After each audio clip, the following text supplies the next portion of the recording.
the manager of the National Tuberculosis Program of Ukraine, Dr. Iana Terleeva, is also with us today, so you may use this opportunity to ask questions.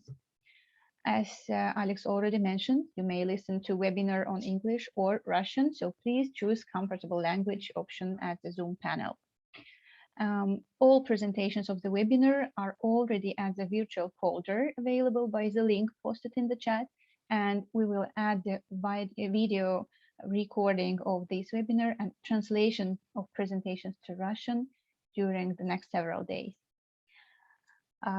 And with this, let me give the floor to Dr. Askar Yedilbayev, team leader of the Joint Infectious Disease Division of Country Health Programs of the WHO Regional Office for Europe in Copenhagen, for welcoming words. Dr. Yedilbayev, the floor is yours. Dear Elmira, thank you for giving me the floor. And dear colleagues, good time of the day. With this, I would like to welcome you on behalf of the WHO Regional Office for Europe Tuberculosis team of the Joint Infectious Diseases Program to this 14th webinar. And we had a delay of about more than 1 month of not having these webinars that usually and normally we are having on a monthly basis and dedicated to discuss the most critical issues on health, on management of patients with multi-drug resistant tuberculosis. But at the same time, we are all living right now in a very difficult times. The WHO is deeply concerned about the war in Ukraine and the effect on people's health.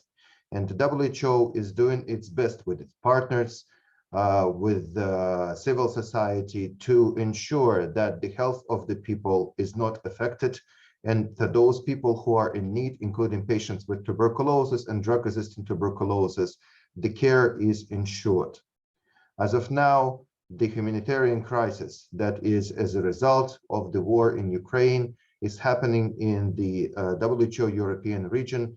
About more than 4 million people escaped Ukraine from the horrors of war. And based on the estimations that the WHO had done, there are a certain number of people who will require continuation of treatment in the countries of Europe, including Western European countries, and ensuring continuity of treatment, ensuring access to healthcare services without any stigma and discrimination that can be associated with that is a very important issue. So that is why, to address this, we are dedicating this 14th webinar of the Virtual Medical Consilium to address these important issues, the issues of continuity of support to patients with MDR-TB who are found themselves because of these difficult circumstances in outside of their home, because there is a risk to their health. And I also would like to say at the very beginning is that the Virtual Medical Consilium is a unique platform to share the expert opinion and to support clinicians with expert opinion to answer the difficult questions with the clinical management of tuberculosis and drug-resistant tuberculosis. So we first started with MDR-TB operational research on introduction of modified shorter treatment regimens. But right now, we would like to offer support from the Virtual Medical Consilium to our colleagues in European countries if they will be having any questions of managing those people in need for treatment continuation with MDR-TB regimens. And if there will be concerns and questions, please reach out to the Virtual Medical Consilium. And my Elmira Gurbanova, the coordinator, will provide more information on that. So thank you very much. And with this, we are launching the opening of this Virtual Medical Consilium. And I'm really also honored to see that the NTP manager of Ukraine, Dr. Iana Terleeva, is joining us from Ukraine. Thank you. Thank you very much, Askar. So the purpose of my presentation is to provide information about the operations and how to submit the case to the Virtual Medical Consilium. Part of our auditory is already already knows and is using this so to say service, but we also have a new auditory, the auditorium of the countries that are accepting the refugees for whom this information can be new. That is why I will provide some overview of the Virtual Medical Consilium. So the Virtual Medical Consilium was established in October 2020 it is an initiative of the WHO European Office of and the Virtual Medical Consilium's main objective is provision of advice and technical support in management of complicated clinical TB cases, clinical capacity building through monthly webinars, management of patients treated within operational research, especially research on the modified all-oral shorter treatment regimen for rifampicin-resistant tuberculosis, and BPAL, bedaquiline protonamide linezolid, and also fostering good clinical care in the region. So for the time being, the members of the Virtual Medical Consilium are 10 international independent clinical experts with vast experience in clinical and programmatic management of tuberculosis and drug-resistant tuberculosis. Since the establishment, the number of requests and number of consultancies of the Virtual Medical Consilium has increased exponentially, and the geography of the cases that we receive for consultation is quite wide. We got requests for consultations from Azerbaijan, Armenia, Belarus, Latvia, Lithuania, Tajikistan, Kyrgyzstan, Ukraine, Republic of Moldova. And as you can see from the diagram, about half of the cases that we've been consulted so far were from Ukraine. Mainly the questions arise on the management of rifampicin-resistant TB patients, pre-XDRs, XDRs, MDRs, but we also had questions and requests for consultancy on drug-susceptible tuberculosis and non-tuberculosis mycobacteria. So I encourage you, if you have questions on any type of tuberculosis and non-tuberculosis mycobacteria, please use this opportunity, and you may have an advice from the independent international experts. So by now, we have been consulted patients from as young as 3 months old to 82 years old. We try to provide our response within 48 hours after submission of the case. But till now, the average time of response was 39 hours. About 14% of all cases that we have been reviewed so far were pediatric cases, and 16% were cases with co-infection with HIV. So please, so you may see that the competence is quite wide. You may, again, you may take the opportunity of consultancy. Just on this slide, I will briefly show the information flow, how the Virtual Medical Consilium is operating. So to submit a case to the Virtual Medical Consilium, it is enough to send a case presentation form, fill in the case presentation form and send it to the designated email. So msdrconsilium@who.int is the specially designated email where you can send the case presentation form. This is what is required from you to submit the case. So this case, the case presentation form will be received by coordinator, who will assign the request for consultation to 3 independent international experts, and the response that you are going to receive within 48 hours will be the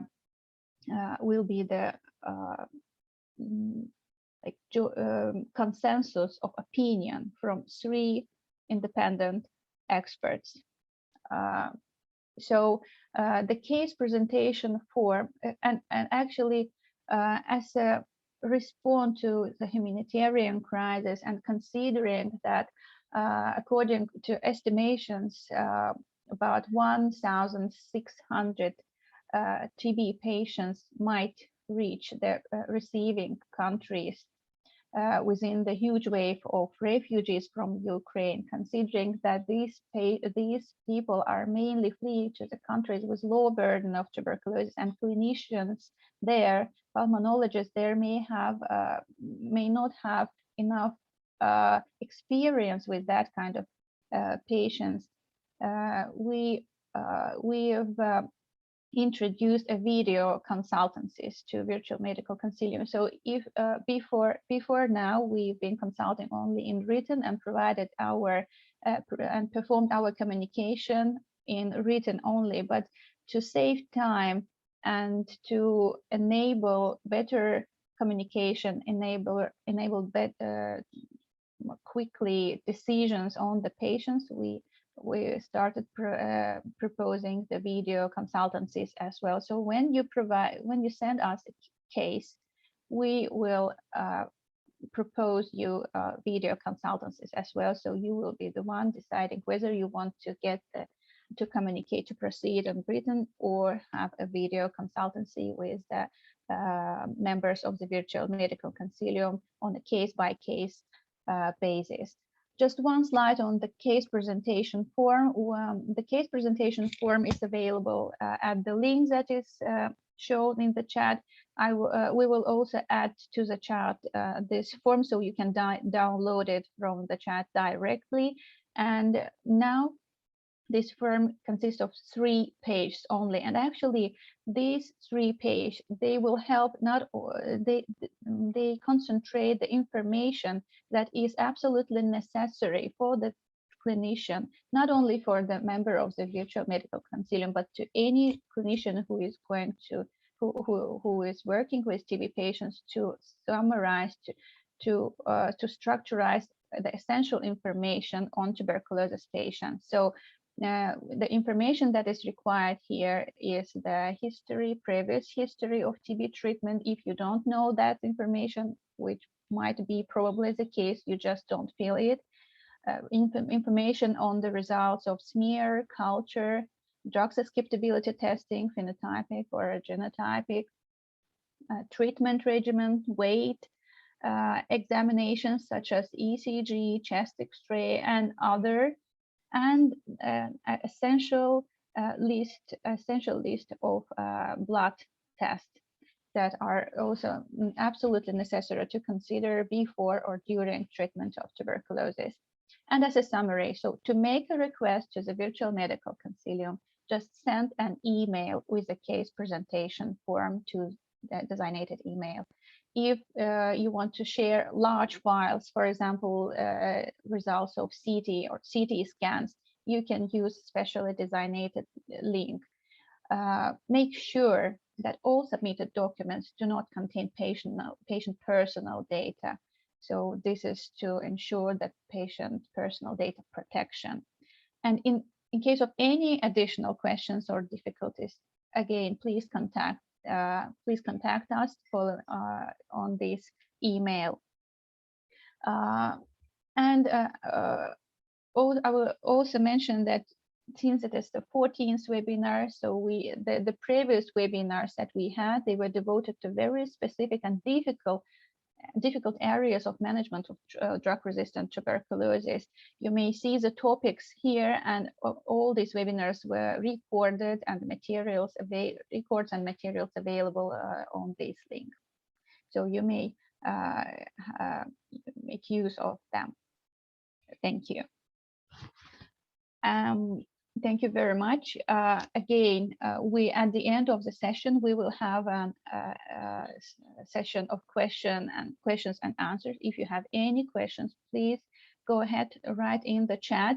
We will answer them either during the webinar or at the end during the session of questions and answers.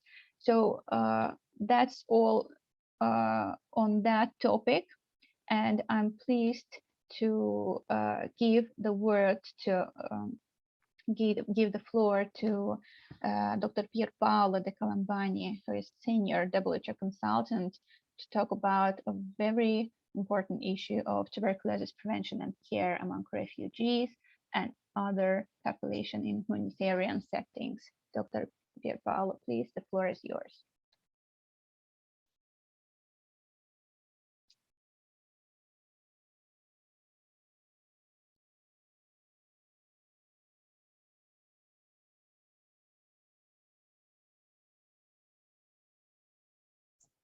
Dr. Pierpaolo, could you please unmute your microphone? Thank you.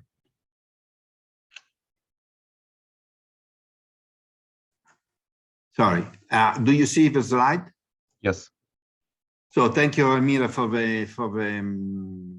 it was a very nice information what you provided. I remember at the Consilium in my time when I was working for the WHO. I retired in 2017 from the Copenhagen office, and so I've seen a number of faces and a number of names of participants that are with whom I work in the past. So I give my best regards to all of you.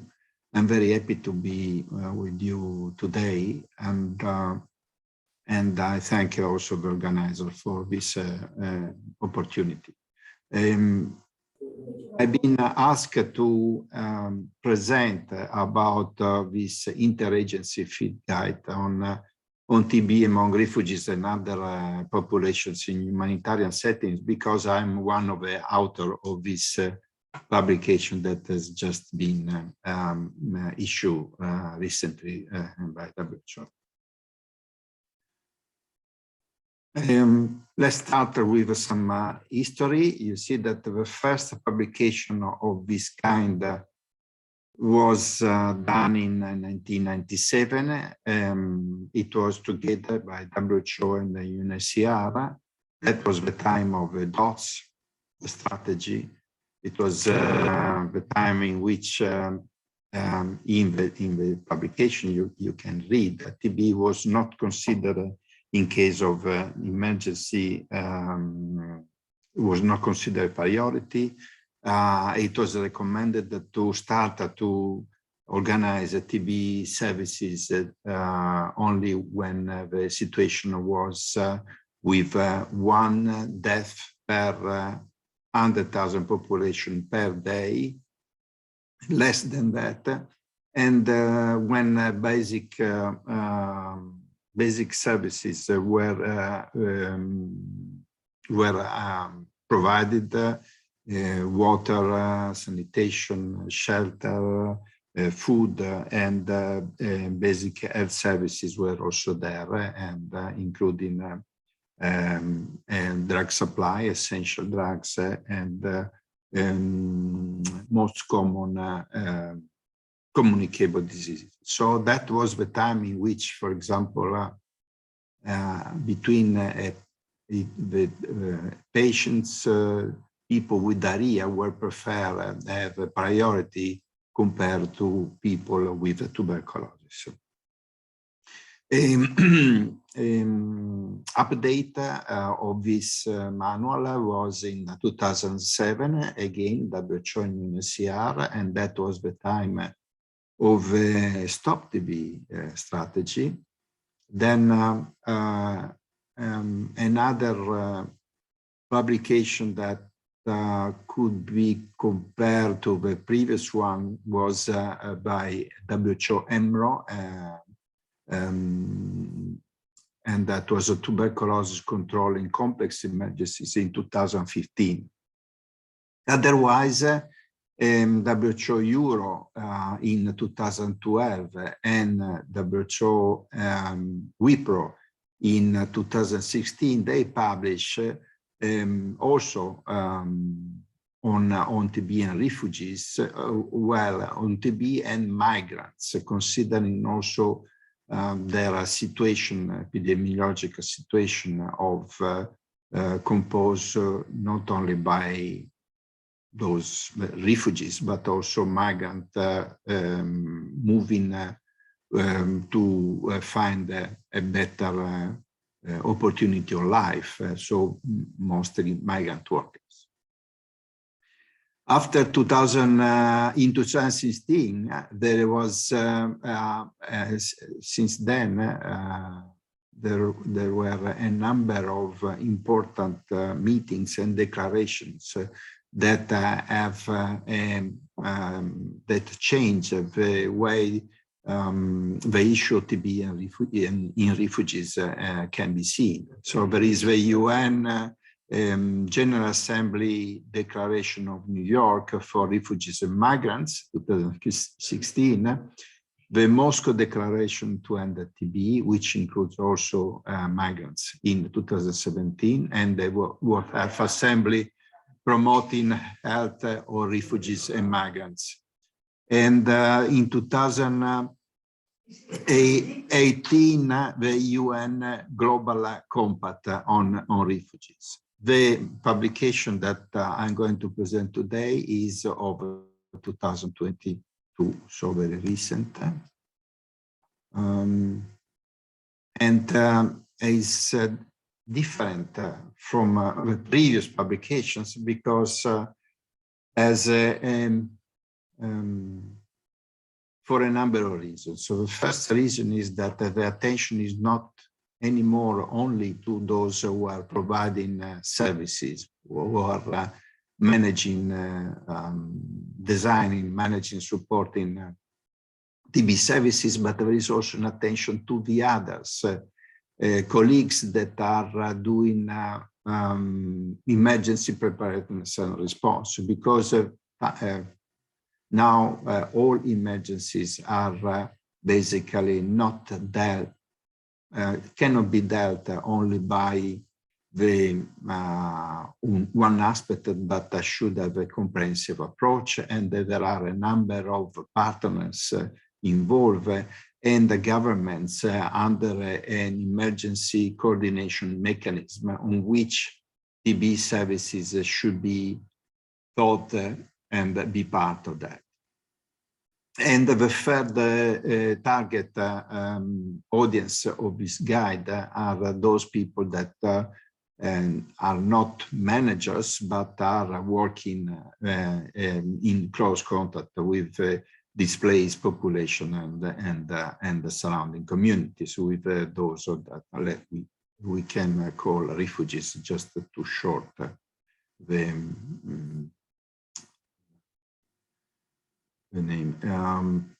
Yes, other important approach in this guide, different from the other publication, is that there is a much more attention to what are the national TB policies and guidelines. So those are the policies, guidelines of a national TB program in the country that is hosting this displaced population. This is why, because there is fortunately the time since when the DOT strategy was issued has changed. The national TB programs are more mature and more capable, and we are stressing the importance of sustainability of efforts also towards refugees, and the importance of including data from refugees in the national data. So this guide has a specific attention in underlining how much important is whatever intervention for refugees should be consistent with the national TB program and possibly integrated into the national TB program interventions. Other difference from previous publication is that the focus is less on field implementation and more on managerial and organizational aspects. And this was something that during the process of developing these guides, this guide came out very clear. It was with the changing continuous update of guidelines and technical implementations. It was impossible to have one document that was lasting in the messages for a long time. So, but that can be overcome if the more technical details are left out and the focus is on managerial organizational aspects. And you will see in the guide that whatever technical detail is there is provided only thinking about organizing that type of services, organizing that type of procurement, calculating what are the specific needs in preparing for the emergency or in responding to the emergency. Of course, ethical principles are there and humanitarian principles are considered very much. What was an example before, so it is not ethical, acceptable to treat a person with diarrhea and not with one with tuberculosis. It is not ethical to make a diagnosis and not later to provide the treatment. So all these different aspects are considered in the guide, which is inspired by the NDTB strategy, is having the most updated WHO recommendations, even if you see that from the time that it was published, that was in February, since then, new guidelines for treatment of childhood TB came out, which are only partially reflected in the guide, and new guide recommendation are expected to come very soon out about treatment of drug-resistant tuberculosis, and also drug-susceptible tuberculosis just came with a 4 months treatment regimen. The guide wished to be one only book, easy to carry with you in a field situation and easy to consult without without the need to go for other references. But that was, at least the initial idea was that, but necessarily some references are necessary to read, to go deeper in some issues. And the plan, as far as I understood, in future is to keep in a digital format of this guide with updates that are easy to do in the computer. So anybody who wants to have the most updated guide can download from internet, which include updates.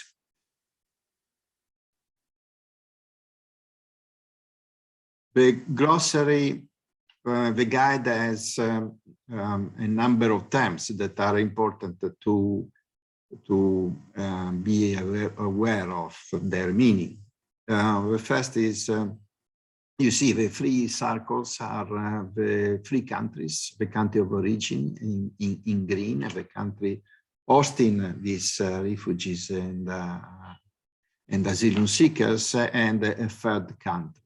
So the people, they leave the country of origin, they go to host countries, they are becoming asylum seekers, they apply for the status of refugees, they may be recognized as refugees. Their future can be going back to their country of origin, and so we are talking of a voluntary repatriation.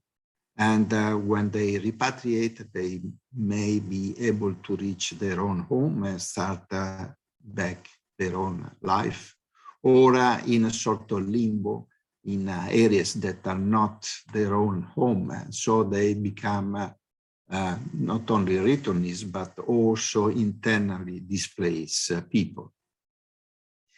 Refugees may decide to remain in the host countries, so we are talking on local integration, or they may have a possibility to settle in another country, in a further country. And then we are talking again of resettlement. The terms are important. These are just some major terms that I thought was important to show. The difference between asylum seeker and refugee. The asylum seeker is an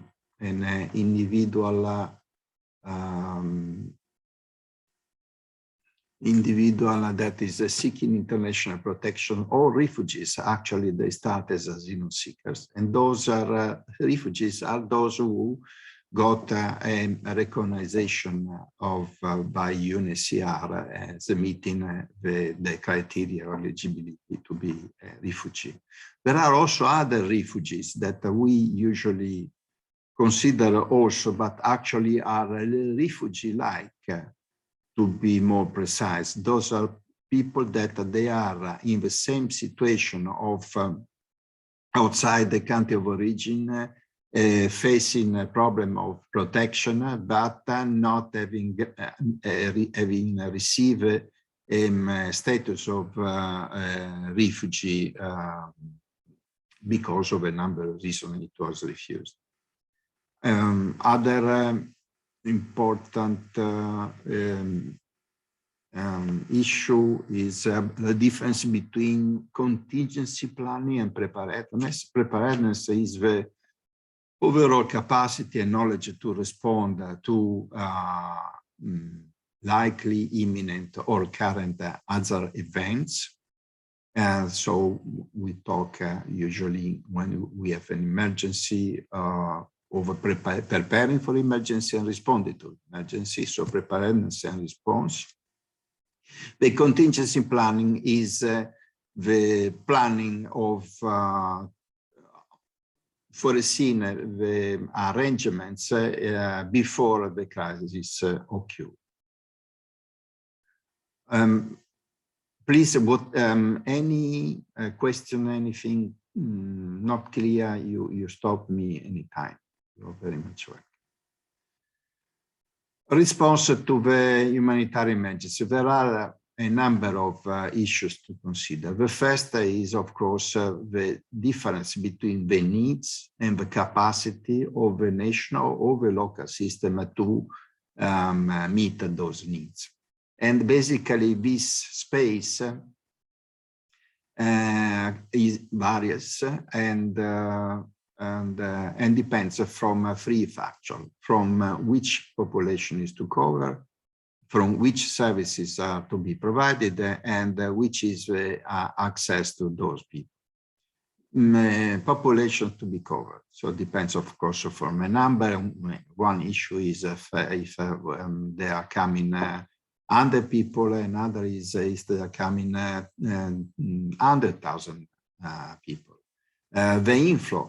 Again, one issue is they are coming 10 people, 100 people in a day, and another issue is they come 1,000 people every day.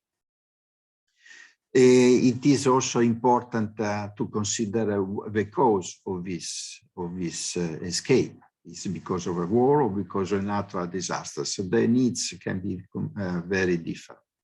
Of course, the composition of a population that is moving, women, children, old people, they have special needs, special vulnerabilities, and that needs to be considered.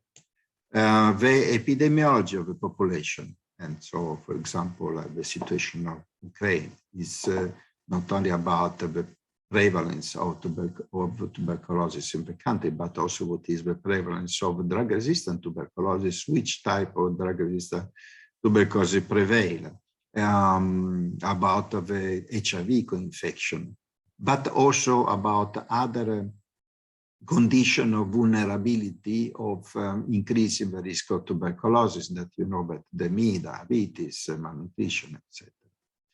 And then the length of stay of journey is extremely important, because one thing is having a person that just run from a neighboring countries, so the journey can be of few days, and another is thinking of people coming from Africa and crossing the Mediterranean, crossing the part of Africa and then the Mediterranean before to reach countries like Italy, my country. So we are talking of months and months of deprivation of exposure to and vulnerability. Services to provide, of course, so we are talking of in the worst scenario of ensuring water, sanitation, shelter, healthcare in terms of diseases, but also in terms of preventing diseases, education. All these services may be in competition, and it is to find out the right balance in providing, in ensuring the capacity of the national and the local system to provide those services. And of course, it depends a lot on where these people stay. One issue is if these people, they are staying in a remote area, in a rural remote area where needs to set up a tent, camp, with containers, and then organize services from zero, from in a setting where there was nothing before. Another is if people are hosted in urban area where there are services already there, including health services that can be co-opted. And then, of course, the issue of community there, and the capacity and the willingness to host this burden represented by the people coming in. So because of these different variables, actually the guide is, in terms of response, is considering any intervention have a minimum response, minimum level of intervention and comprehensive intervention.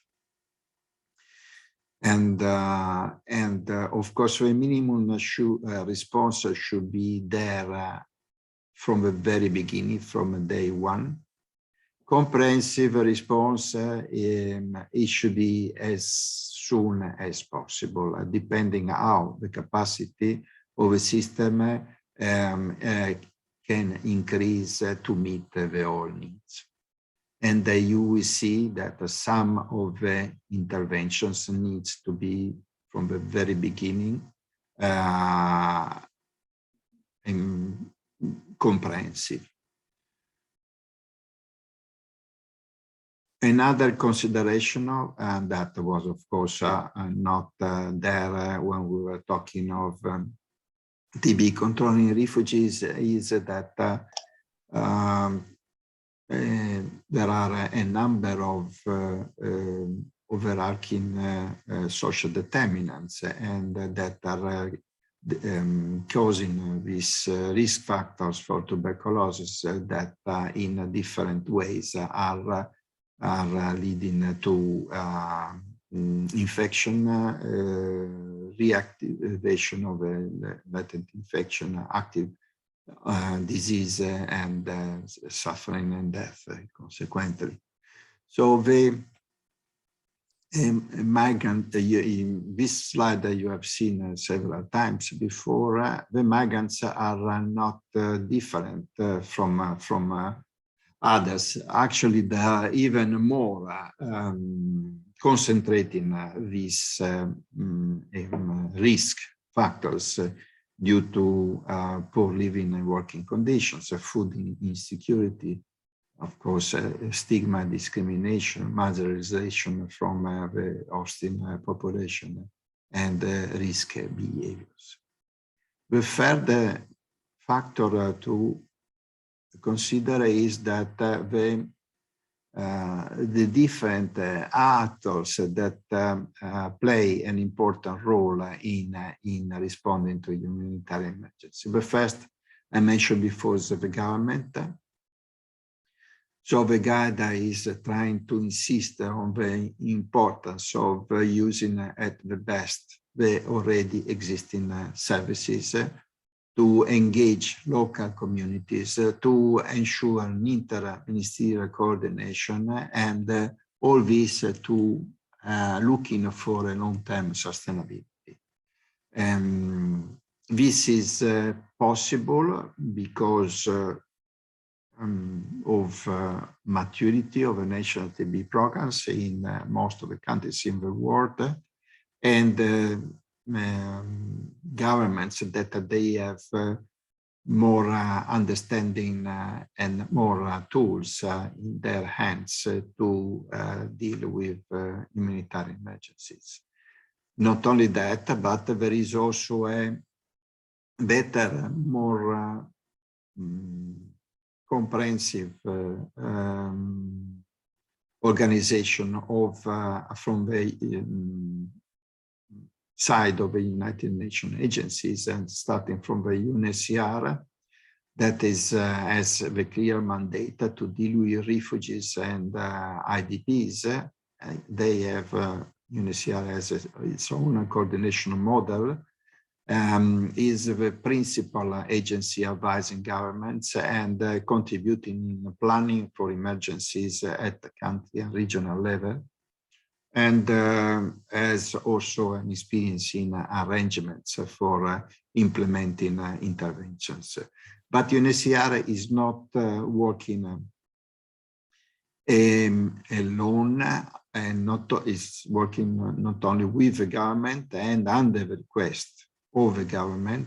Without a request of the government, UNHCR cannot do anything, but is also part of the cluster system of the United Nations humanitarian emergency. Sorry, Pierpaolo. Yes. A reminder, you have 2 more minutes. Okay. Only 2 more minutes. We can extend to 5, but not. Oh my God, that's Yes. sorry. Okay, so just the clusters and the cluster lead agencies. One is the Home Health, is WHO. The guide has an introduction, a background. There are 2 action frameworks for preparedness and response, and there are a number of boxes, documented field experience, and WHO recommendations and references organized in different way. And the annexes as well. There are 16 annexes. Emergency preparedness. There are, you can read from this slide. The first is to be part of the overall emergency coordination mechanism set up in the country. The TB program cannot do by itself, but should be part of that organization in preparing for emergency and later in responding to the emergency. And therefore, and if you recognize this, you see how you can have a possibility to contribute in the National Emergency Preparedness Plan, where a TB component should be very much there. And this will be based on assessment of risk factors, diseases, and the response for tuberculosis. There is another level of planning, that is the planning of the TB program within the National Strategic Plan, and which in its complete form should have also a TB preparedness plan, and of course financing important. And then there are more specific guidance about what to do for preparedness in responding to a humanitarian emergency, specifically on tuberculosis, the assertive ethical responsibilities. Important is the mapping of what are the diagnostic and treatment services available in the areas that are likely to be involved in the influx of refugees. Ensuring that there are experienced human resources and possibly trained already on the type of people and the cultures that are going to face. Important is to have a very clear contingency plan for TB procurement and supply. And other preparedness is the monitoring that should be part of a national TB program, should be so using the standards recording and reporting. It should be used, the data should be used locally, and so the preparedness is in how this data will be used locally, and how this data can be shared between countries in updating the contingency plan, and but also later when there is a movement of possible movement of TB patients to other countries, and of course supervision, and then engagement of community, civil society organizations, and health providers. Important is the communication. It's something that was neglected in previous publications. Infection control and of course operational research. It can be also may have a sense to have also in this type of situations. And then there is a emergency response. This part is on response. In red, there are those are the minimum responses that are expected, and in green are those that should be added to the red ones, can be added once the capacity of the system is there to Pierpaolo, the time is out. Yeah. We have a quite tight agenda. Yeah. So. Yes, so it's difficult to present this guide fully, but I hope that you have the publication with you, and so you can, you probably have already read, and so I'm here for questions. Thank you. Thank you very much, Pierpaolo. We have uploaded the guideline to the virtual folder, so you can download it from the virtual folder that you may see in the chat, the link you may see in the chat. Thank you so much, Pierpaolo. So Yeah, if there are any questions, please write in the chat and we will answer during the question and answer session. And now I give the floor to Dr. Andrei Dadu, medical officer from the WHO European office in Copenhagen, to talk about a very important and sensitive issue of TB data transfer in humanitarian settings. Please, Dr. Dadu, the floor is yours. I hope you can see yes. My slides. That is in the full screen, please confirm. Yes, it is. Okay, good. Thank you very much indeed, Elmira, and dear and respectful auditorium.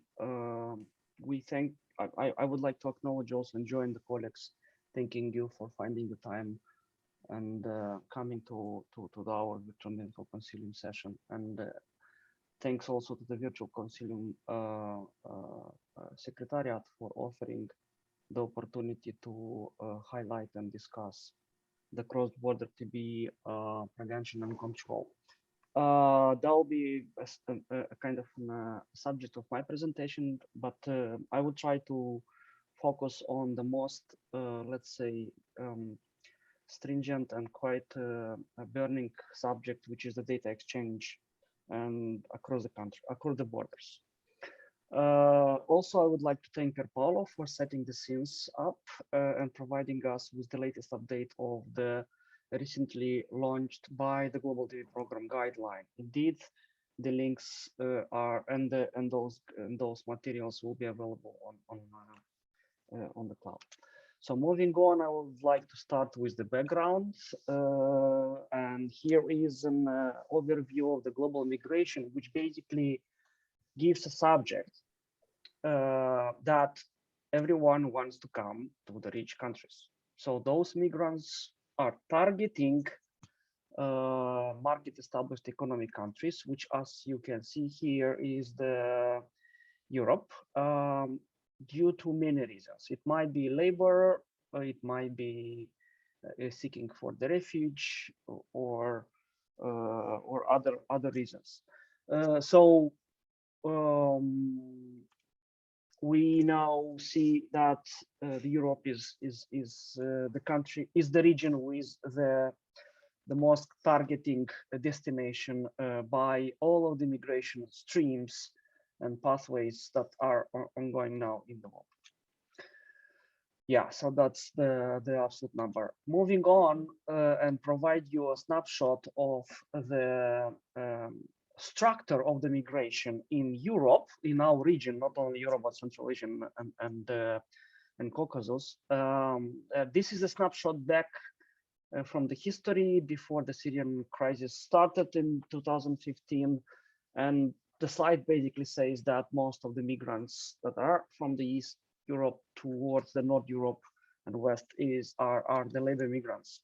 While we've also been noticing that Southern Europe is a target for migration, nevertheless, the profile of those migrants are mostly the refugees and asylum seekers. So this has been completely changed now in this time. And here is the snapshot as of yesterday on the refugees fleeing from Ukraine. And you could notice that the destinations of the refugees are mostly going into the west part of the region. There are data that are arrivals in Schengen countries that are mostly bordering Ukraine, but is to consider that these are only these figures represents only the border crossing into the country and not the settlement. So nevertheless, the figures are quite striking and concerning. And you see down there on the list as of the yesterday, the number of the refugees that cross the borders out of Ukraine towards the neighboring countries. So here is the commitments, the global level, which basically defines back in 2016 and a global response towards addressing the needs of the migrants, both refugees and the labor ones. And I will provide you some updates on what we do in the EuroTB team, and would like to acknowledge my colleagues here, which helped to and jumped into cooperating on the rapid response. So here is the list on the left, what we did so far, and on the right, what we are working or planning to. So we did a preparedness assessment, and here is the link. You will be able to view the full report. We've also estimated the TB among the refugees by the receiving countries, and there is a tool for that, as well as these estimates is reflected in the forecast need tool, which if I will have the possibility to present. Then we have the two ad hoc multi-country events. One is to respond quickly on the frontline countries that are bordering Ukraine, and then broader with the CDC in cooperation to deliver the messages and respond on the needs of the EU countries. Here is the webinar, and I'm once again thankful for the VMC Secretariat to let us present this. And then the last, which I believe is very important, is a collaboration with MSF on addressing immediate needs of the issuing countries on treatment outside of Ukraine with the same regimen. So we're working also on the integrating TB in the Administ Rescue app, which are widely used by the border control and the NGOs that are delivering services to the migrants and refugees. They are frontliners. We're also working with HQ to launch as soon as possible the Prevent TB app in the selected countries, developing the screening criteria specifically for the refugees, both on TB, active TB, and LTBI, and highlighting when and which criteria to be used in order to do that, and not overload and stigmatize this category of people. And then, of course, we are helping the clinical representatives in order to identify the algorithm of the management of these refugees, as well as regulating with the service providers outside Ukraine to maintain the management of the MSTR Ukraine cohort. Going quickly through the pathway analysis and the interventions, it's presented on this slide, and you could see which specific interventions along the pathway of the migrants could be applied. I will not go specifically through all of them, just a snapshot for your consideration to study it later on. The factors that put refugees at risk are listed on this slide, and that basically loss of the follow-up, assessing access to the medicines. Very big impact had the COVID pandemic, and of course the congests and the poor living conditions which these people face on. However, most migrants do not have infection diseases. That is the message which I would like also to deliver through this presentation. But much of the burden of infection disease falls on the migrant populations. And here is those boxes that represents basically this statement. Migrants are vulnerable, at risk, and some of them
the exception, some refugees, migrants that are usually not at risk, this need to be considered in the country of origin, but might deemed a high risk group from the perspective of the receiving country. And therefore, as they are also exposed to the factors that are increasing the risk of transition of the latent TB into the active TB. So we'll go through the borders and control prevention framework, which has been, as you all know, been defined in the activities of the consolidated roadmap for implementing TB Action Plan 2020. And that are the three main set of interventions that defines the mechanism for cross-border TB preventions, continuum of care, cost effectiveness and efficiency of the screening, as well as the implementation of the package itself. So how to do this? We've tried to explore first the existing mechanism, but we found that the HR mechanisms are not fit for the extended needs of the network. And although the TB is not listed in the group of disease that constitute the public health emergency, HR could be used. And there is a specific identification and definitions that must be used, especially in the case of the XDR.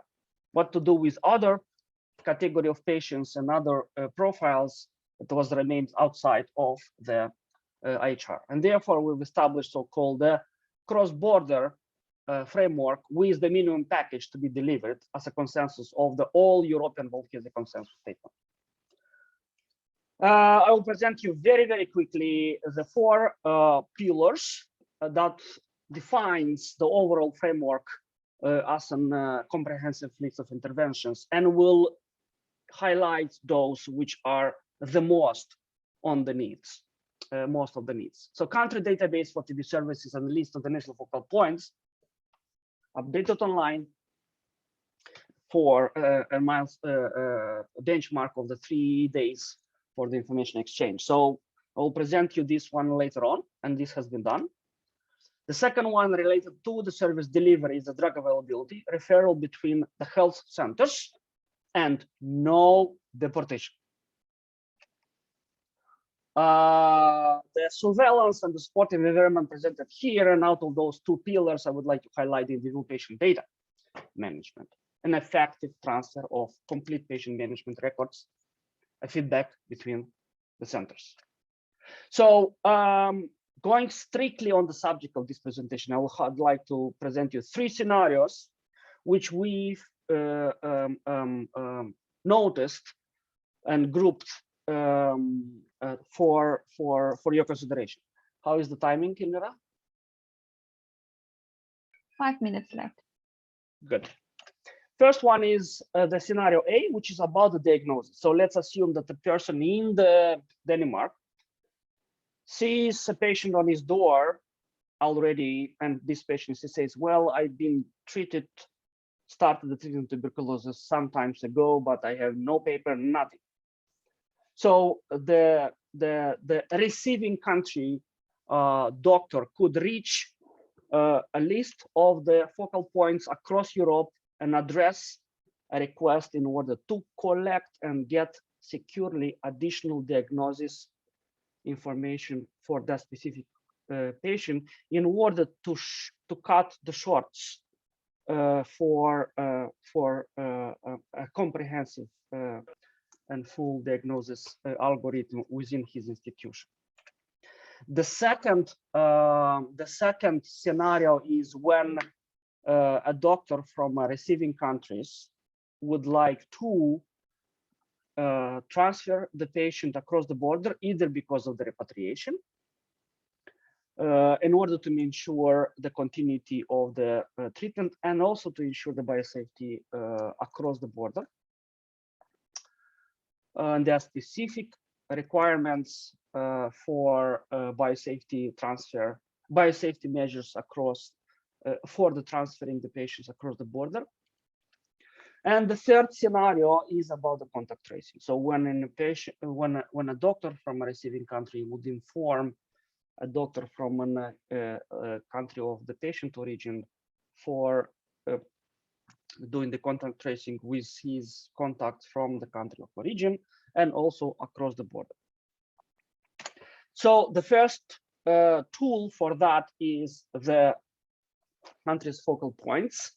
And this list has been established by Pierpaolo a long time ago, back in 2017.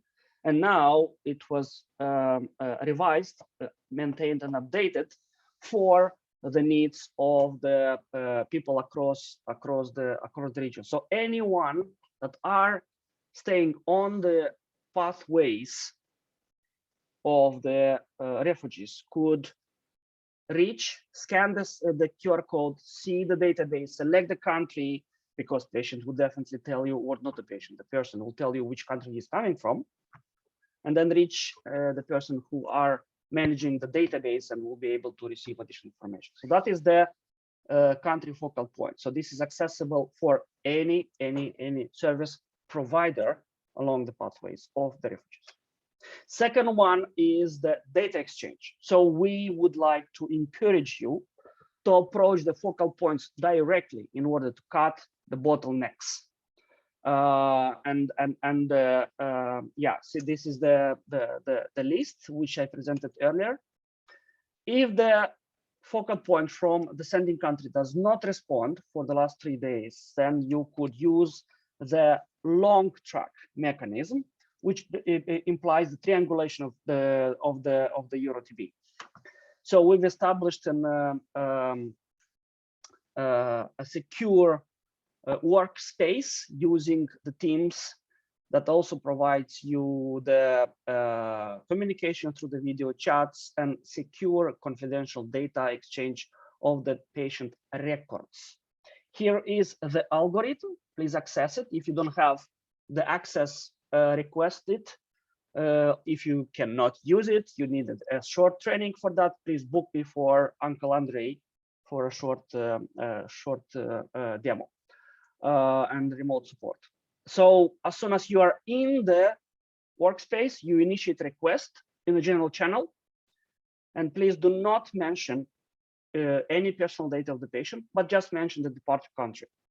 So that implies me as a facilitator to set up a dedicated secret channel and put the sending and receiving country focal points in order to exchange and communicate how better to collaborate between themselves. So the secret channel will be established, and those communication tools that are on the service of the doctors. So please consider that we could offer a translation during the conference calls if needed.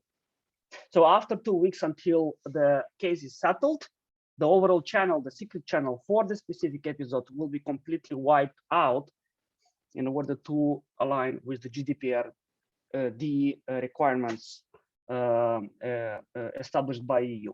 So this will give also the opportunity for the member states and partners from the EU to use it.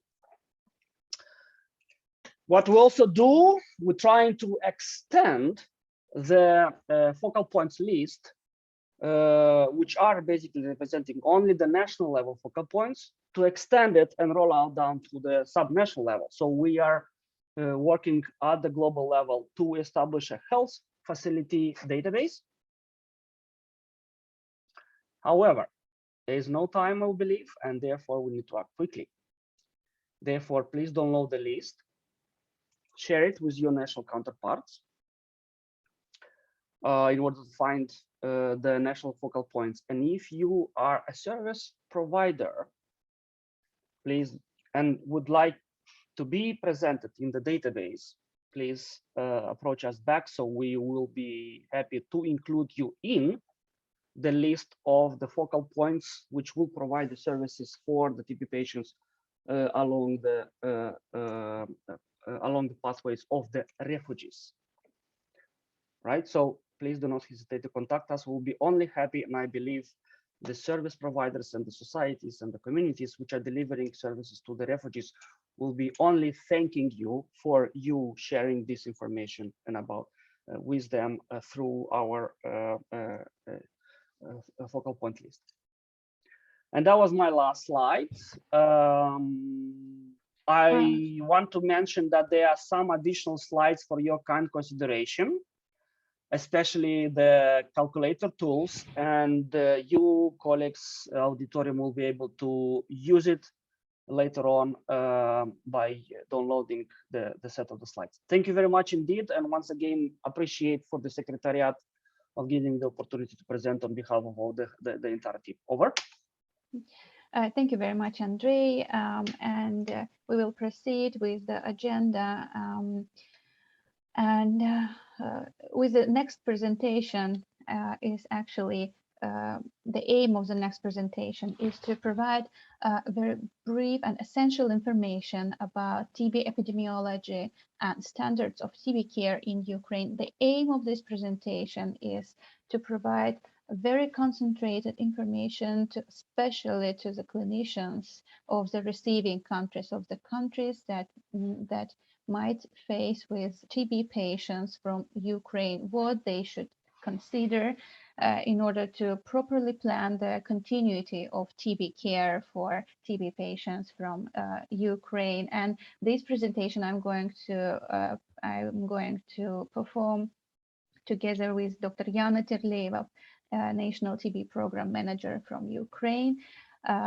With your permission, I will shift to Russian language.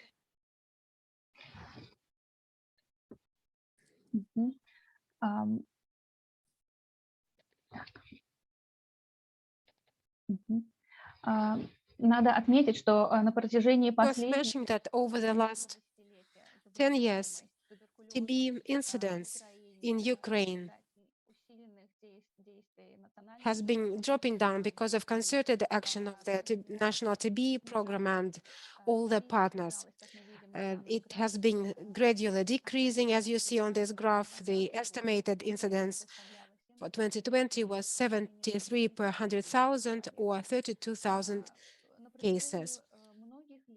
Over many years, the number of notified TB cases was more than 70% of the estimated cases. But 2020 and the COVID-19 pandemic affected not only the globe, but its European region and Ukraine as well. Therefore, TB notification rate in 2020 dropped down by about 33%.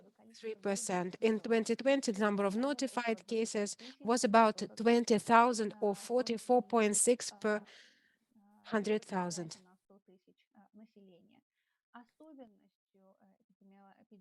One of the peculiarities of TB epidemiology in Ukraine, one of the peculiarities of TB patients in Ukraine is that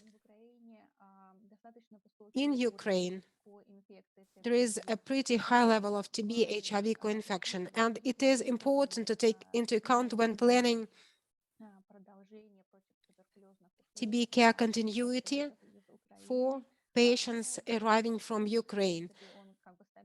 But this principle is applicable equally to all TB patients. We should always test TB patients for HIV, and we need to provide antiretrovirals if necessary as early as possible. About 22% of all notified cases were HIV positive. Slightly more than 1/3 of all pulmonary TB patients had drug resistance to rifampicin. It is also important to take into account when planning the stock of anti-TB drugs in countries who receive refugees from Ukraine.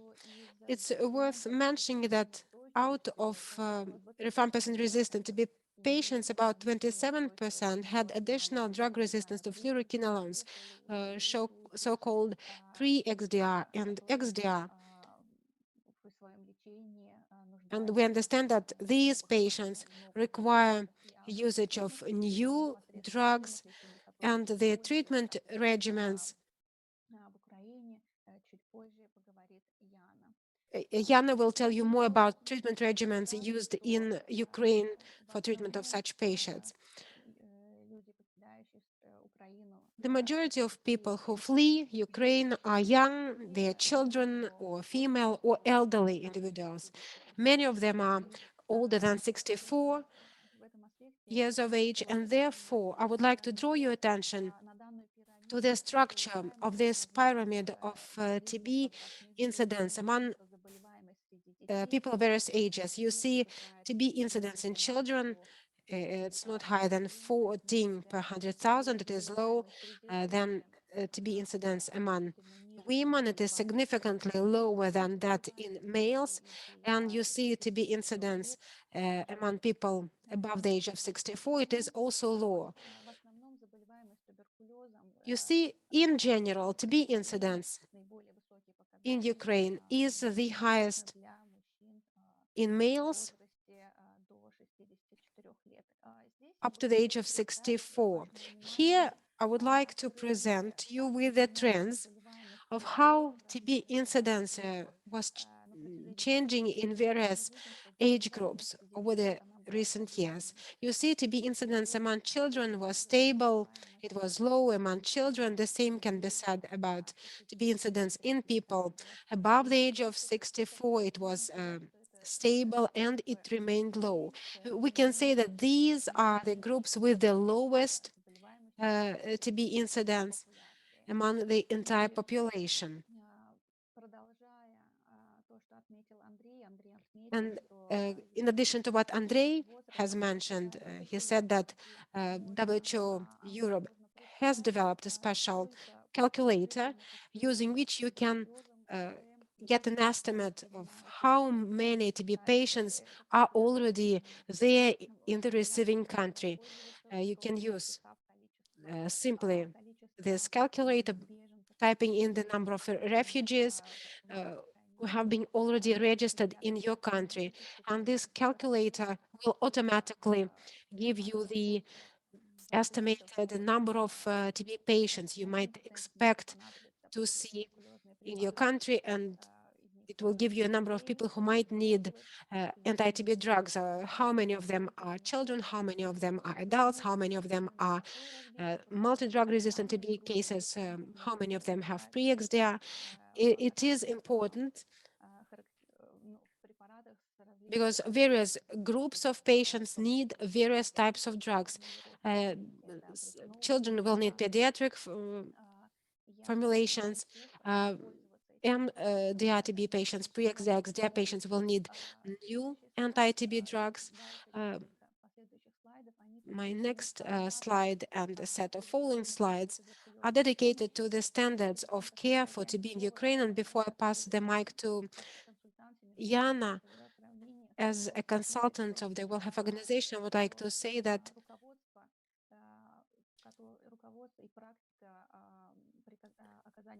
the guideline and operational handbooks on tuberculosis, on prevention, treatment, diagnosis were developed, and nowadays all the aspects of TB care have been aligned with all these guidelines. At this, I would like to pass the mic to Iana, who is best fitted to describe the standards of TB care in Ukraine, and she will tell you about what to pay attention to in the receiving countries. Iana, please go on. Good day, dear participants. Ukraine has selected the European set of values, and we have to pay a very high price for this choice. Europe-oriented values are important for us not only to ensure quality of life, but to ensure quality of care. And TB care systems is also aligned with international evidence-based approaches. As of now, such elements, such important elements as life and health are one of our priorities, as we used to have them as priorities during our peaceful time. They remain priorities during war. And therefore, it's important for us to ensure high standard of quality of the services we provide. Elmira has mentioned it, and I would like to reaffirm that the approved standard of TB care is in line with all the WHO recommendations. The most recent update was made in October last year, and right now we are starting to update pediatric TB care and adolescent TB care and bring them in alliance with the recommendations of the World Health Organizations, which happened in March this year. If your countries and your standards meet the requirements of the World Health Organization, then the Ukrainians who move to your countries with a suspected TB, with confirmed TB, no changes in care should not happen. But there are some peculiarities which are related to the fact that in many current standards of World Health Organizations, there are some differences provided for countries based on the TB burden. Therefore, there might be some differences in the standards of care.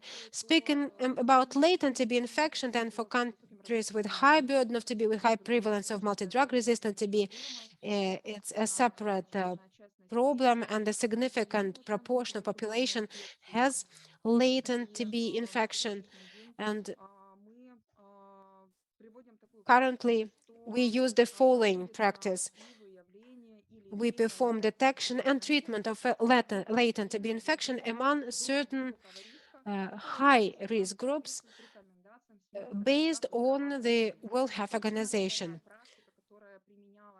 The practice which was in use in post-Soviet countries with comprehensive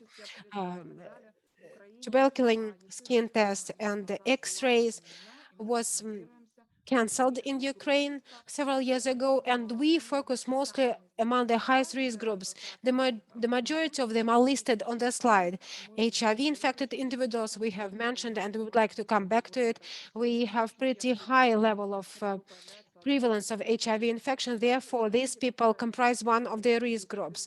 Another group are contacts of confirmed TB cases, and we should somehow divide the contacts of drug susceptible TB cases and drug resistant TB cases. And the practice of working with these contacts varies.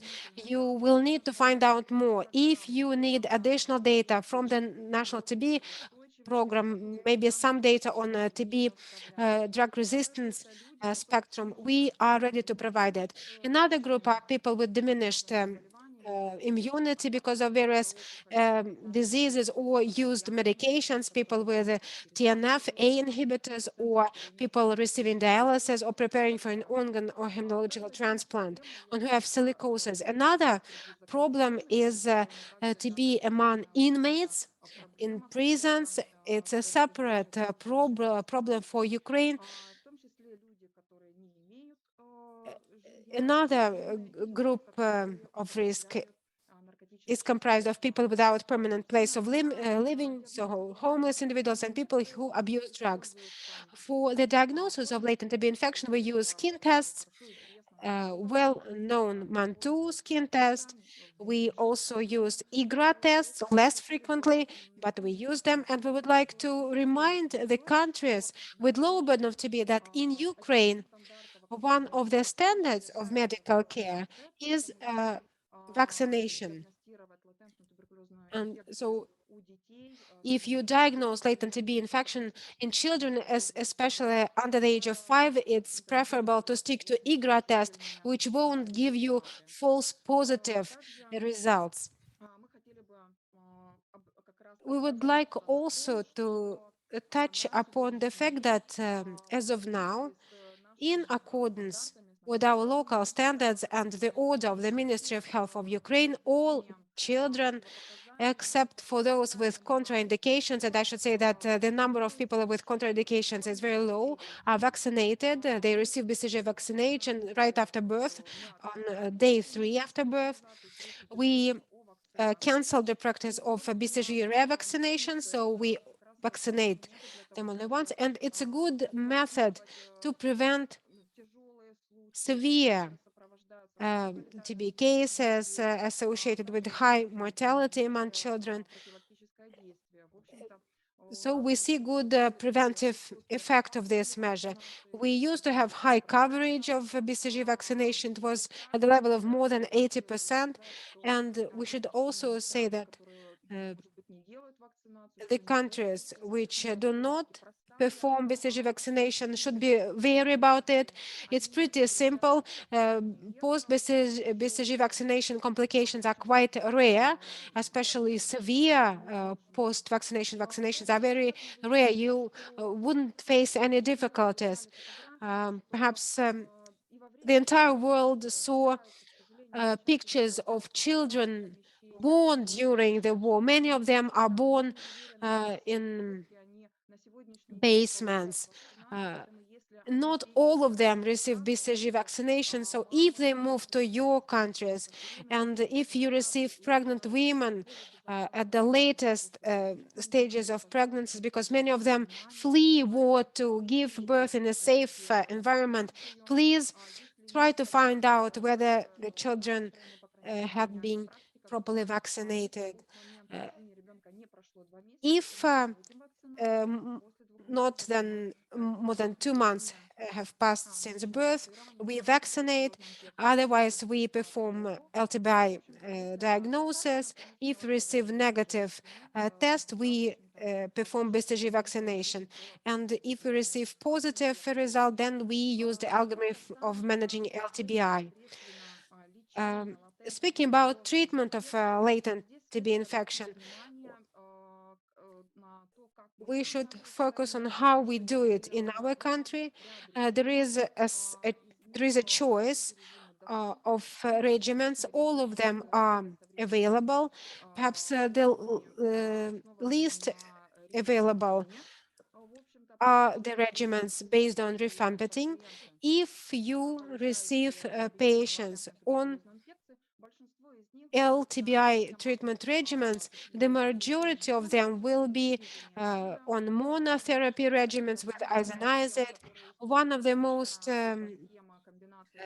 prevalent regimen is a combination of isoniazid and rifampicin. And it's important to take into account when planning the stock of drugs. We have monoresistance to isoniazid and rifampicin, and the number of such cases is pretty high. And therefore, when you choose the regimen for the treatment of latent TB infection, you should pay attention to the profile of drug resistance of the source case. People exposed to drug-resistant TB cases might be put on 6-month daily regimen of levofloxacin. We have such patients. The overall approach to latent TB infection treatment is that the majority of patients receive treatment themselves, but we detect a certain number of patients with poor treatment adherence, and for those, we offer adherence improvement programs. We also involve the social workers who support patients. We have piloted such an approach and it yielded good results. And we shouldn't forget about the necessary monthly monitoring.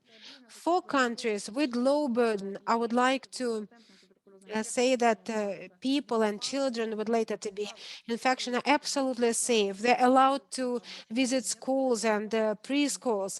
There is no need for any restrictions. They are free to live the same life as the rest of children, and there is no mandatory Mantoux test before a child is allowed to attend the school or preschool.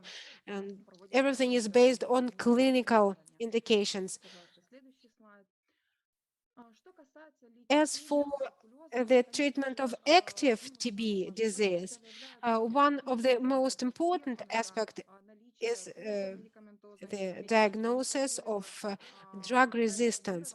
And we would like to inform you that we believe that we have pretty high standards of diagnosis. Our central reference laboratory and third-level laboratories participate annually in the external quality control programs. Our reference laboratory in Germany gives us very good results or evaluates our work pretty high. The results of standard tests, gene expert, we use predominantly ultra gene expert. You see all the peculiarities of it. Right before the war, we managed to introduce XDR diagnosis. Therefore, you see the results, and standard BACTEC and HIND tests are also used in various regions.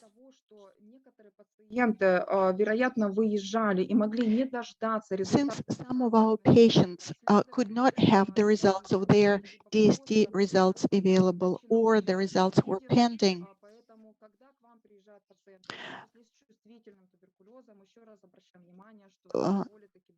you need to remember that quite a big percentage of our patients may have resistance. So even if patients say that they have drug-susceptible tuberculosis, you need to get in touch with the National TB Control Program or to double-check their DST results in order to proceed with treatment, by making sure that you can offer proper management of treatment.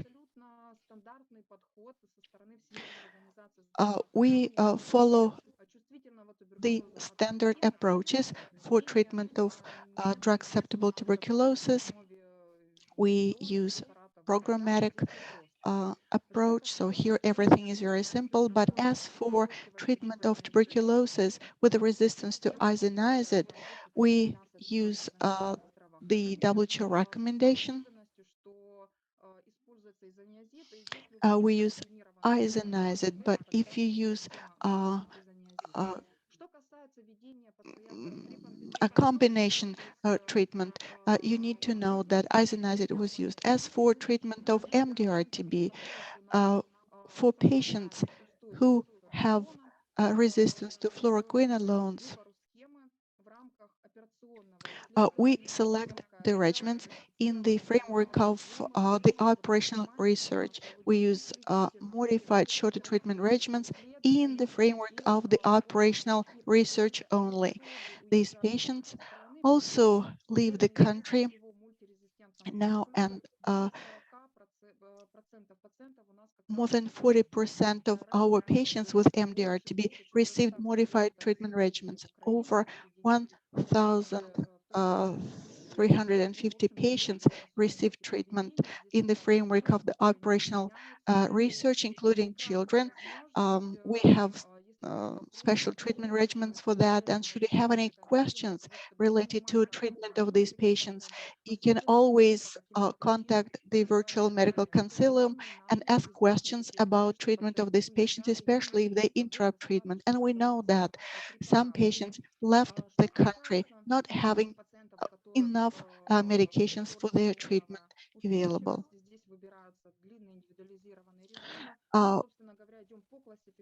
We also use longer individualized treatment regimens. We have all drugs recommended by the World Health Organization for using these regimens, and here we practice a standard approach. Also, in the framework of the operational research, a small group of patients received treatment at the National Research Institute of Physiopulmonology. They received DPAL treatment regimen with pretomanid. We know that one patient from this group left the country, and that patient had drugs available for treatment for a while, but it is also possible that other patients from this cohort may also leave the country. So in management of our patients, we use WHO recommended approaches, including patient-centered approaches.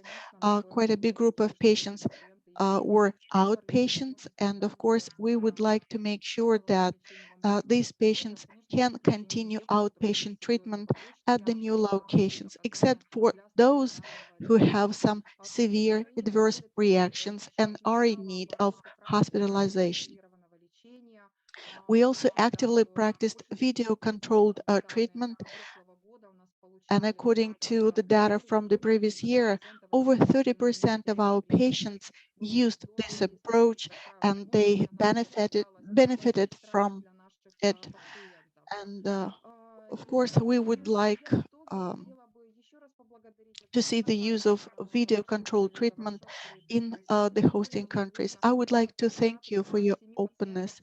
For now, we know about 130 patients who left Ukraine. Now we talk about 17 countries that hosted our TB patients.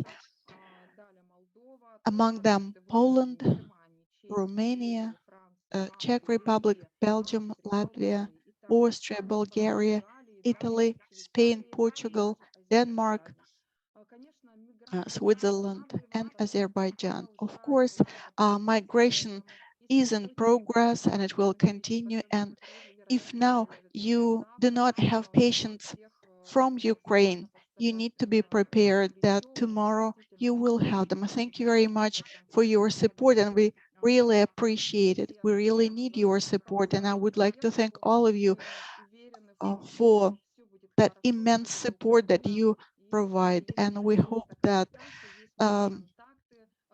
these problems will be resolved. Should you need to contact us. You have our contact details. Our service continues offering services. We do have some limitations, and some parts of the country have certain limitations, but the National TB Control Program is working. Should you need any additional information, please get in touch with us.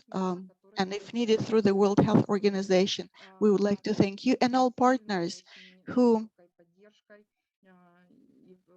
offer a great support and the necessary assistance so that we could feel confidence in TB control in such difficult situation. Thank you very much, Yana. And in continuation of this topic,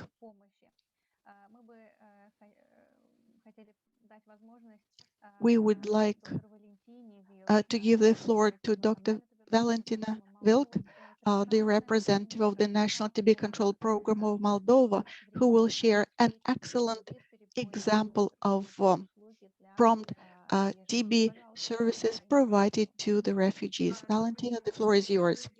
Good afternoon, dear colleagues. I hope you can see my presentation well.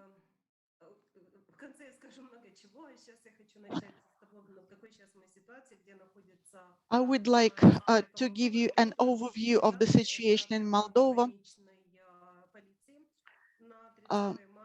This is the data of the 30th of March, 2022. I double-checked the data to see if there are any updates. So here you can see the number of Ukrainian citizens who are located in the Republic of Moldova. So at present, we have over 93,000 Ukrainian citizens in our country.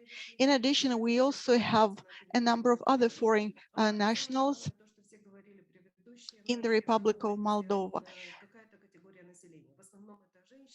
We need to clearly understand what kind of people are they. The majority of them are women and children. As of the 30th of March, 5,858 people applied for asylum in the country. All these people should be evaluated for tuberculosis, and this is the requirement of our legislation. We did not detect tuberculosis, we detected other diseases.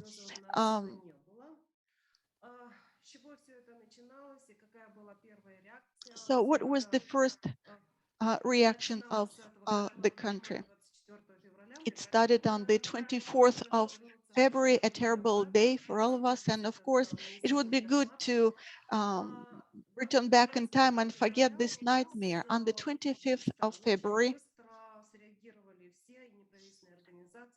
all our NGOs and the national TB control programs quickly responded to the situation.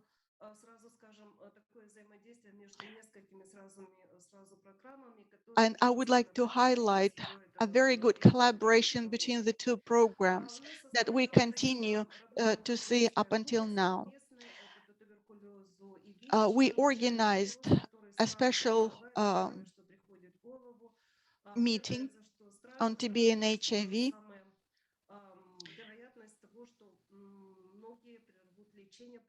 And of course, we are very much concerned that patients will interrupt their treatment in the situation of crisis. And of course, we realized that our main priority would be to ensure TB treatment, ART, and substitute treatment. So for us, it was very much important to assess our capacity to provide treatment, including TB treatment with the first and second line drugs. According to the requirements of the Ministry of Health, our country was supposed to have a buffer stock of drugs, which is very important for now. We estimated the number of cases who could potentially come to the country. And we realized that we had enough first and second line drugs for treatment of those cases. We used the same clinical protocols and same treatment regimens for treatment of drug susceptible and drug resistant tuberculosis and for treatment of latent tuberculosis. We also use treatment regimens in the framework of the operational research, so it will be easy for us to use the same approaches for treatment. On the 26th of February, the Ministry of Health of the Republic of Moldova issued an executive order on offering healthcare to refugees with this very special request to ensure proper healthcare and monitoring of the social diseases.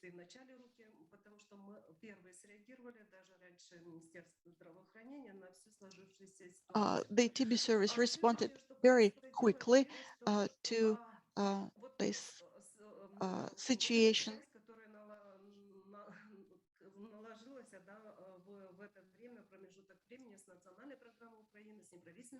We had a very well established collaboration with the National TB Control Program of Ukraine and NGOs in Ukraine. It was very important for us because we had an opportunity to use contact details very quickly. We needed to know who was responsible for what. It was good that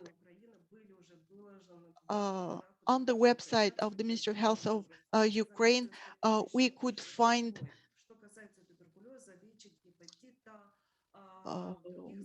very important information on where TB and HIV services could be provided and offered. We actively use social networks. We also printed out some information for the refugees, shared them with refugee shelters, and together with our TB specialists, we decided to actively share this information, including with the contact information. Like I said, we also used social networks where we also uploaded the necessary info for the refugees. On this slide, you can see the posters on tuberculosis with the contact details, plus with the information on TB symptoms, saying that people who have the symptoms should apply to certain healthcare facilities with the contact details.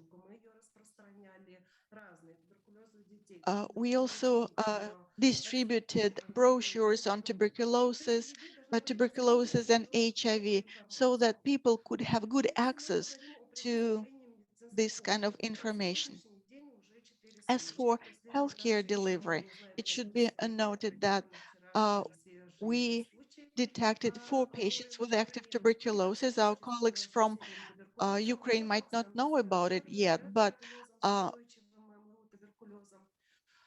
among those 4 patients, we had 1 MDR-TB patient. All of them self-referred for help. They were the refugees from Odessa region. All patients have their treatment cards, and in their cell phones, they had copies of their X-rays. And all we needed to do was to properly ask questions, or to ask the right questions about the medical documents available.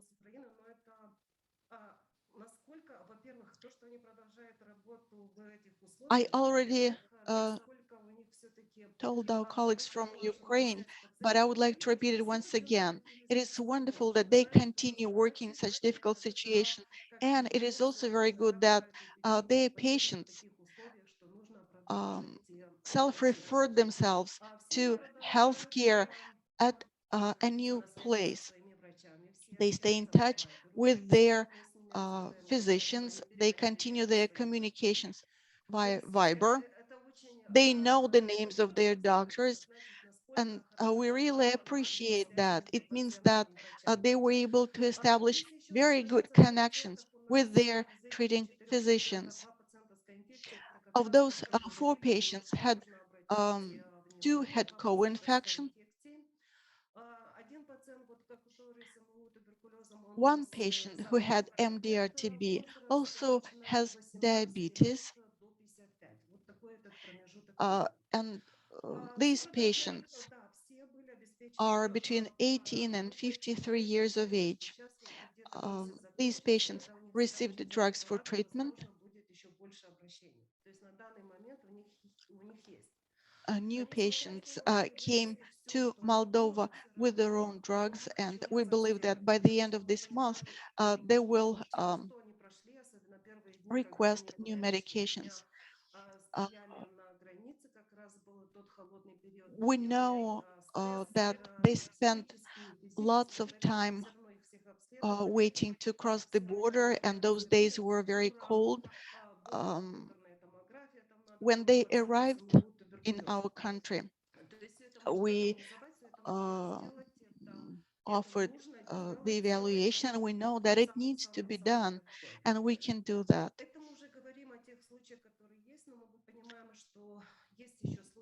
So this is the information about the cases we know about, but we also realize that there will be more cases in Moldova. Every 10th refugee comes from Ukraine now. And of course, it is important to organize screening for tuberculosis in the country. We're not talking about active detection of tuberculosis. We had to be very flexible and act very quickly within 2 or 3 days, because people entered Moldova and then left the country, going someplace else. We also see a number of people who return back to Ukraine. In our refugee centers, the number of refugees is reducing because some people go to their relatives or friends. Some people rent places. People get new acquaintances in the country and move to them. So we cannot focus on refugee centers only. So we need to consider a bigger population of refugees who settle in our country. So we deal with people who have tuberculosis, HIV, who are on the substitutional therapy. And of course, we, from the very beginning, had to target our efforts on people with co-infection.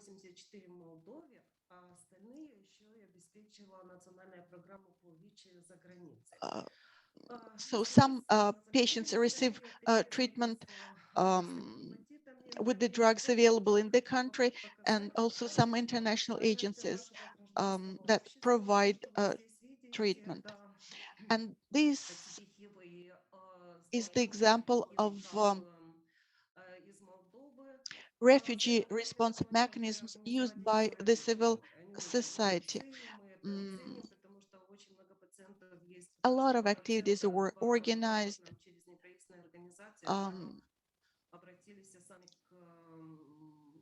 Some patients got to our service through NGOs. Some of them were self-referred, and it's good that these patients trusted their physicians very much. I mean, physicians in Ukraine. 36 social workers work in our centers. 9 NGOs are engaged in these activities. They work with TB and HIV, and they offer a wide range of services to patients with TB, HIV, viral hepatitis. These people also receive substitutional therapy. NGOs also offer vaccination, and not only BCG vaccination, but vaccination against measles and so on. Also, these agencies offer humanitarian support, which is very important. In Facebook and other social networks, you can find this slide.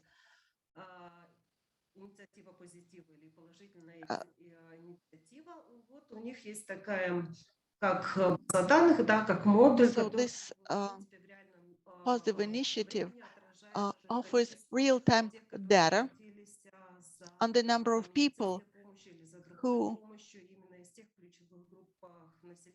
requested healthcare services, including TB and HIV services.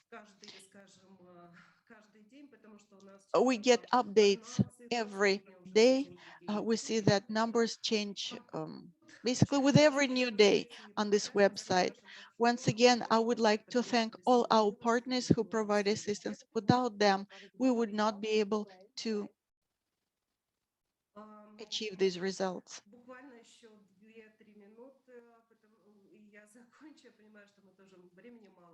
I'm just about to finish my presentation, but I would like to give you some examples.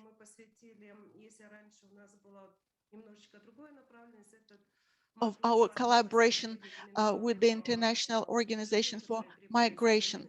Basically, during the entire month of March, we actively participated in the number of joint activities.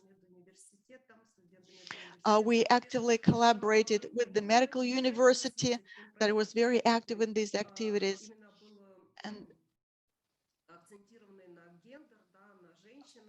initially, we launched a project focusing on gender-sensitive TB detection, and we planned it for the work with women mainly, but it came in handy now in this crisis situation. And on the World TB Day, we had a special event.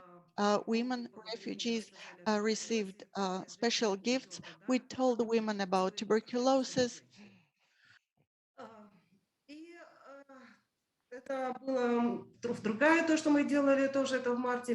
And this is another example of our collaboration.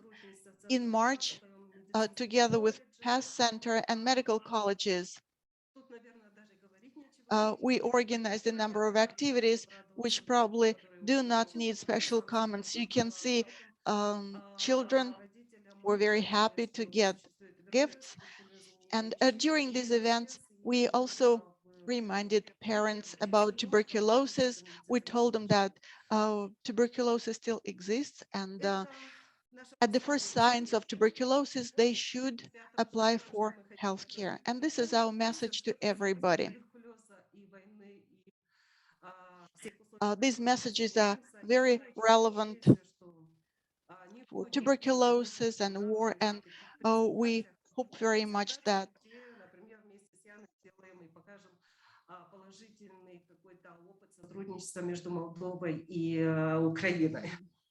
we will have more chances to demonstrate our collaboration with Ukraine.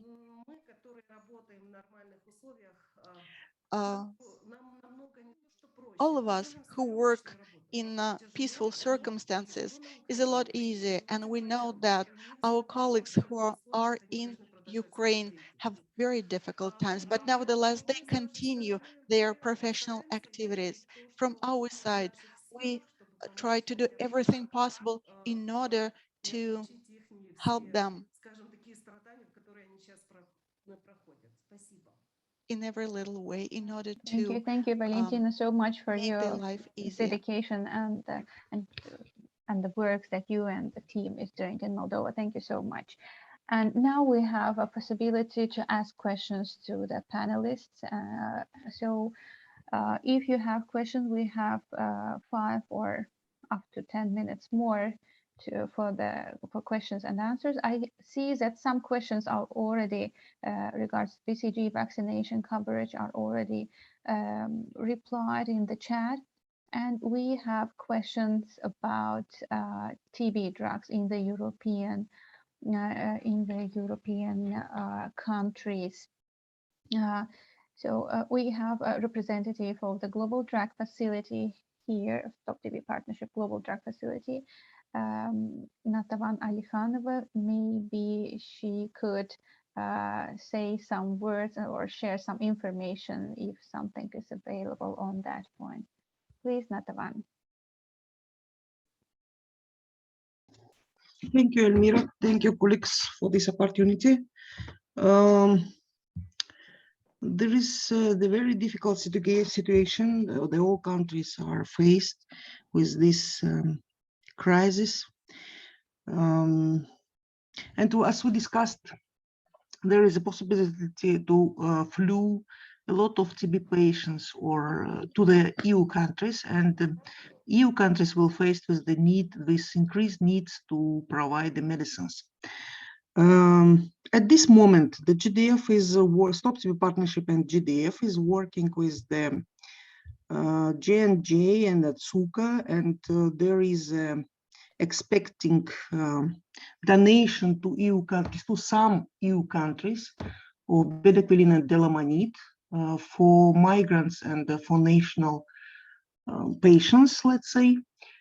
But for the other medicines, there is we as a GDF, we have a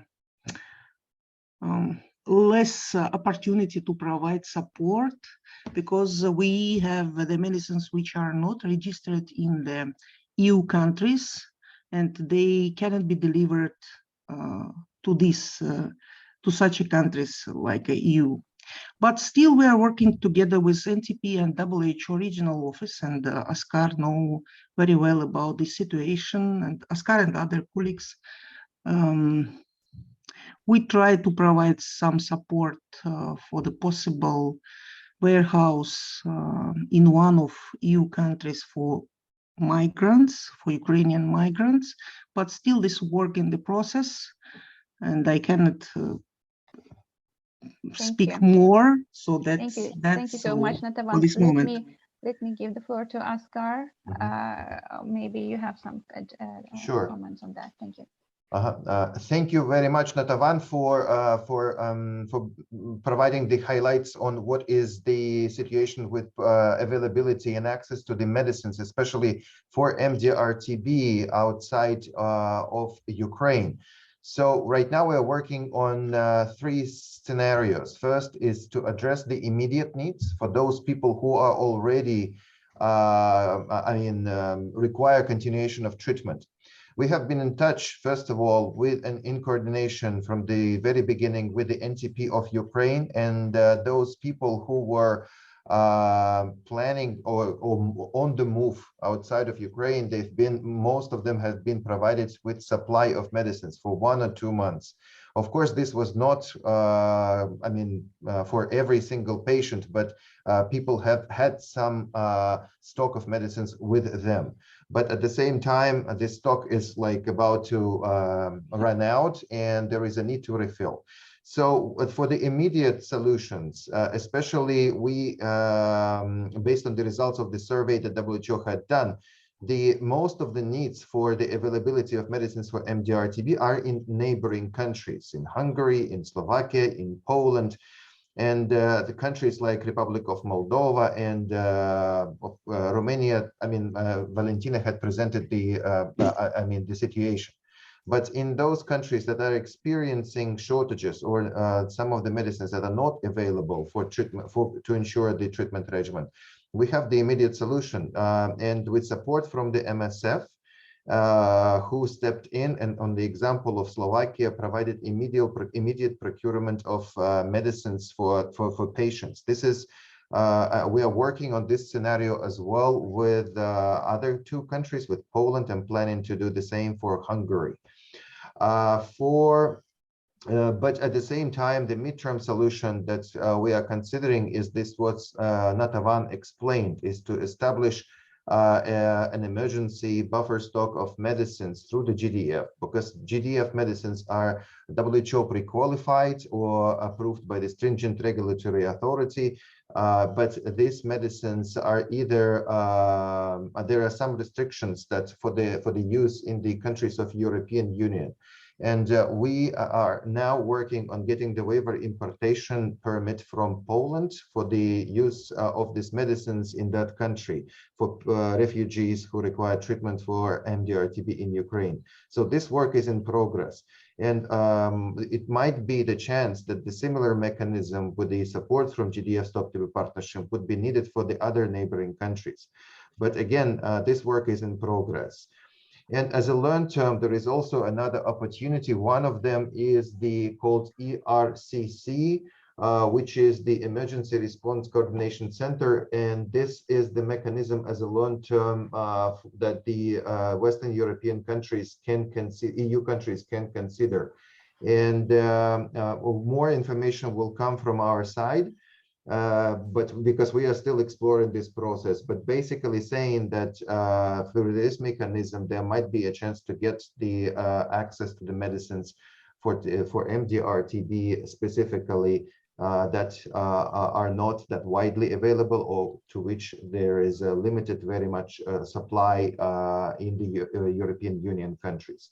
So based on the survey that the WHO had done, if looking at the medicines for MDR-TB, major problems and that the European countries are experiencing are with bedaquiline, with cycloserine, and with clofazimine, which is as for fluoroquinolones and linezolid, countries reported either that there is no problem or the supplies are not, are limited, but with the chance to enlarge. Thank you very much. I would like to excuse myself for Thank you so much, for a short answer. Thank you. Thank you so much, Askar. Thank you. We are already running out of time. Thank you so much to all panelists for their presentation, and especially thank you for the work that has been done so far and will be continued to support people of Ukraine. Thank you for the questions. I don't see any other questions, but you know the contact. So please, in case of any questions regarding the diagnostics and special treatment of patients, you can always refer and count on the support from the Virtual Medical Consilium. Thank you so much to everyone, and glory to Ukraine. Goodbye. Thank you. Спасибо, до свидания.